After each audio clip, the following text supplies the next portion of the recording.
আসসালামু আলাইকুম বন্ধুরা। মহান আল্লাহ তালা কত অসীম নিয়ামত, আর আল্লাহ তালার বান্দার প্রতি কত রহমত, কত দয়া, কত মায়া। সেই আল্লাহর আমরা প্রশংসা পালন করি না? আল্লাহ মানুষ দেশে তার রিজিক দিছে, কত সুন্দর।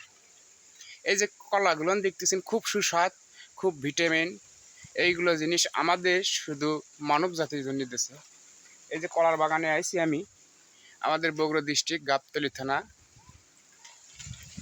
এই জায়গার নাম হচ্ছে কামারচট। এই যে কলার বাগান দেখতেছেন আপনারা সবাই, কত সুন্দর, কত সুন্দর হয়ে, কি সুন্দর হয়ে কলাগুলো ধরে আছে, পাইকা আছে, এত মধুর দেখতে, এত সুন্দর, এত মায়া মায়া নীল অবস্থা বাগানের। এই যে একটা কলার কান্দি দেখতেছেন, গাউর দেখতেছেন, এই যে কত সুস্বাদ, কত সুন্দর।